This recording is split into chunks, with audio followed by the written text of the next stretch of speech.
হঠাৎ করে আওয়ামী লীগের বিভিন্ন পেজে ভারতীয় গণমাধ্যমগুলোতে আওয়ামী লীগের নেতাকর্মীদেরকে আবার উজ্জীবিত করার জন্য চেষ্টা চালিয়ে যাচ্ছে।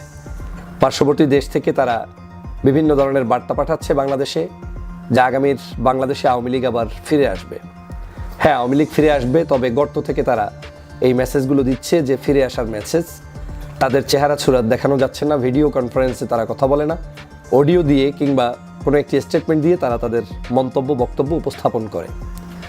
আমরা সাম্প্রতিক সময়ে নতুন করে আবার শুনলাম 26শে মার্চ, এই মার্চ মাসকে টার্গেট নিয়ে তারা বাংলাদেশে প্রবেশ করতে চায়। এমনকি সেই জায়গায় আমরা টার্গেটের মধ্যে দেখলাম সাবেক স্বরাষ্ট্রমন্ত্রী আসাদুজ্জামান কামাল, তারপরে বেশ কিছু সিনিয়র মন্ত্রী, এমপি, সাবেক যারা আওয়ামী লীগের নেতা, তারা বিভিন্নভাবে মন্তব্যে চলে আসা শুরু করেছেন। তার মধ্যে অন্যতম মুক্তিযোদ্ধা বিষয়ক মন্ত্রী আকমা মোজাম্মেল, তারপরে আপনার আওয়ামী লীগের সাবেক যুগ্ম সাধারণ সম্পাদক মাহবুবুল আলম হানিফ সহ বিভিন্ন নেতারা এই বক্তব্য দিচ্ছেন। আমার কেন জানি মনে হচ্ছে একটি সিন্ডিকেট তারা যে কোনো উপায়ে এই মানুষগুলোকে দেশ থেকে যখন বের করে দিয়েছে, একটা লম্বা মাস্টার প্ল্যানে, পার্শ্ববর্তী দেশের একটি পরিকল্পনায় এই মানুষগুলো কোনো না কোনো জায়গায় একটি ষড়যন্ত্রের মধ্যে ঐক্যবদ্ধভাবে কোনো একটা প্রচেষ্টা অব্যাহত রাখার চেষ্টা করে যাচ্ছে।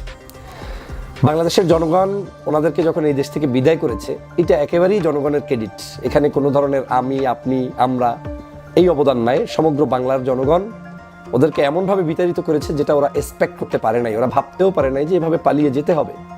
5ই আগস্টের পূর্বে ওরা কোনোদিন এটা ভাবতে পারে নাই। আপনি দেখেছেন যে কামাল সাহেবের একটা ইন্টারভিউ দেখলাম, 5-6 তারিখ পর্যন্ত উনি সম্ভবত বাংলাদেশেই ছিলেন, তারপরে উনি পার্শ্ববর্তী দেশে গিয়েছেন। তো এই মানুষগুলো এখন ওই দেশে বসে বসে নতুন নতুন নীল নকশা আঁকছেন। আমার কেন জানি মনে হয় যে আওয়ামী লীগ কি বাংলাদেশে ফিরে আসতে চান ক্ষমতায় যাওয়ার জন্য, কিংবা আপনার যেই নির্বাচনে তারা জয়যুক্ত নিজেরা হয়েছিলেন 24 সালে, সেটার উপর ভিত্তি করেই আবার জাস্ট এসে ক্ষমতায় বসে যাবে, কোনটা? মানে তারা তো সবসময় পোস্টারে লিখে যাচ্ছে যে মাননীয় প্রধানমন্ত্রী এখন বক্তব্য রাখবেন, মাননীয় তথ্যমন্ত্রী, মানে তারা তো লেখে না যে সাবেক। তো তার মানে কি দাঁড়াচ্ছে, তারা কি শুধু একটু ভ্যাকেশনে গিয়েছেন, সাডেনলি তারা বাংলাদেশে মুভ করবেন, করে এখানে আবার যার যার মন্ত্রণালয়ে সে বসে যাবেন, শেখ হাসিনা একটি বিশেষ আইন প্রণয়ন করে বলবেন যে বাংলাদেশে এই যে এতদিন পর্যন্ত যারা অন্যায় অবিচার অত্যাচার করেছে তাদেরকে জেল জুলুম ফাঁসি দিবেন, এই তো। তো এটা তাদের লেখাপড়ায় মনে হচ্ছে। আবার কারো কারো বক্তব্যে মনে হচ্ছে যে তারা এখন বাংলাদেশের সামহাউ রাজনীতিতে অ্যাক্টিভ থাকতে চাচ্ছেন, যে কোনো মূল্যে একটা চ্যালেঞ্জ গ্রহণ করে তারা বাংলাদেশে আসতে চাচ্ছেন। সেক্ষেত্রে দুটো জিনিস হতে পারে। একটা হতে পারে আগামী দিনের বাংলাদেশে যারা রাষ্ট্র ক্ষমতায় আসবেন, ভারত হয়তো তাদেরকে বুদ্ধি দিচ্ছে যে আমরা তাদেরকে ম্যানেজ করে দিব, যে এমন কোনো বিচার তোমাদের জন্য করবে না যেই বিচার করলে তোমরা একেবারে ধ্বংস হয়ে যাবা। তাদেরকে আমরা বুঝাবো যে তোমরা বাংলাদেশে টিকে থাকা তাদের জন্য জরুরি। এটা বুঝাতে গিয়ে তোমাদের বিচার করব না, তোমরা আস্তে ধীরে বাংলাদেশে অ্যাডজাস্ট হয়ে যেতে পারবা। এবং অ্যাডজাস্ট হলে প্রাথমিক পর্যায়ে এমনও হতে পারে তুমি বিরোধী দল হয়ে গেলা, নির্বাচনে বিরোধী দল হয়ে সংসদে থাকলা, পরবর্তীতে এইভাবে আন্দোলন করতে করতে একটা সময় তোমরা সরকারি দলে চলে আসবা। এই ধরনের একটা গেমিং প্ল্যানও থাকতে পারে। আমরা জানি না বিহাইন্ড দ্য সিন কি হচ্ছে, কারা এটা করছে, কিভাবে করছে। কিন্তু আমার ছোট্ট অ্যানালাইসিসে মনে হচ্ছে বাংলাদেশে বিএনপি জামাতের মধ্যে এক ধরনের বিদ্বেষ তৈরি করা, এই বিদ্বেষ তৈরি হওয়ার মাঝখানে বিএনপির কাছেই ভারতের কেউ না কেউ এই মন্তব্য করে বসতে পারে যে তোমাদের বাঁচার একটাই উপায়, সেটা হচ্ছে যদি তোমরা আওয়ামী লীগকে পুনর্বাসন করতে পারো, যদি তোমরা আওয়ামী লীগকে নিয়ে আসতে পারো, সেটা আমরা করে দিব, কৌশলে করে দিব, কিন্তু তোমরা জাস্ট আওয়ামী বিরোধিতাও করবা, কিন্তু তোমাদের কাছে আমরা আওয়ামী লীগকে রেখে দিব একটা অক্সিলারি ভার্ব হিসাবে। এটা তোমার বিশেষ বিশেষ সময় তোমার উপকার করবে, কল্যাণ করবে। কারণ এই দলটা যদি হারিয়ে যায় তাহলে তোমার চ্যালেঞ্জ হবে প্রধান প্রতিপক্ষ ইসলামিক শক্তি। এইটা যাতে না হয় সে কারণে এটার কিছু সিমটম আমার কাছে মনে হচ্ছে। প্রথম পর্যায়ে গত কয়েকদিন আগে একজন ব্যক্তি বক্তব্য দিয়েছিলেন, তার নাম হচ্ছে, আপনারা নিশ্চয়ই জানেন যে সাবেক সংসদ সদস্য হারুনুর রশিদ সাহেব। উনি হঠাৎ করেই একদম শেখ হাসিনার সুরে, একদম ভারতের সুরে বক্তব্য দিলেন যে বাংলাদেশে শেখ মুজিবুর রহমান সাহেব তিনি বাংলাদেশের মুক্তিযোদ্ধাদের বিরোধী যারা ছিলেন তাদেরকে সাধারণ ক্ষমা ঘোষণা করেছিলেন, কিন্তু শেখ হাসিনা এসে এই দেশে আবার সেই মুক্তিযুদ্ধের বিরুদ্ধের শক্তি বা যারা সেই সময় রাজাকার আল বদর আল শাবাব মানবতা বিরোধী অপরাধ করেছে তাদের বিচার চালু করেছে। আমাদেরকেও এই বিচার অব্যাহত রাখতে হবে এবং আপনাদেরকে দমন করার জন্যই এই বিচার অব্যাহত রাখতে হবে। আমার এই বক্তব্যটা চাঁপাইনবাবগঞ্জ তো বাড়ির আশেপাশেই তো বর্ডার, এই চট করে আসা নেত্রীর কোনো শিখানো বক্তব্যই আমার কাছে মনে হচ্ছে। উনি এই বক্তব্য এমনি এমনি দেওয়ার কথা না। এই বক্তব্যগুলো ওনাদের মধ্যে হয়তো 10 জনকে 5 জনকে যে কোনো মূল্যে তারা কিনে ফেলেছে, শিখিয়ে ফেলেছে যে তুমি এই বক্তব্যগুলো দিবা, দিতে দিতে দিতে দিতে একটা এস্টাবলিশমেন্ট চলে আসবে। এটা একটা প্ল্যানের অংশই হতে পারে, না হয় কোনো মূর্খও বোঝে যেই দেশে রাজাকারের শব্দের কারণে হাসিনার পতন হয় সেই দেশে আবারও মুক্তিযুদ্ধ নিয়ে ডিভাইডেশন করা এটা কোনো যুক্তিকতা নেই। কিন্তু কেন করছেন এত বড় একটি দলের সাবেক এমপি পরিচয়ধারী ব্যক্তি? তার মানে কোনো না কোনো কিছু ভিতরে থাকতে পারে। আমি আওয়ামী লীগের জন্য যেটা মনে করি যে আওয়ামী লীগ বাংলাদেশ থেকে পালিয়ে গিয়েছে। আরেকটি সবচেয়ে বড় অধপতন হচ্ছে তারা জুলাইয়ের এই বিপ্লবের সময় মানুষদেরকে খুন করেছে। আমি সবসময় মনে করি যে বাংলাদেশে আওয়ামী লীগ টিকে থাকতো, অবশ্যই থাকতো। আওয়ামী লীগ কি টিকে থাকে নাই? স্বাধীনতার পর 21 বছর ক্ষমতার বাইরে ছিল, আসছে না?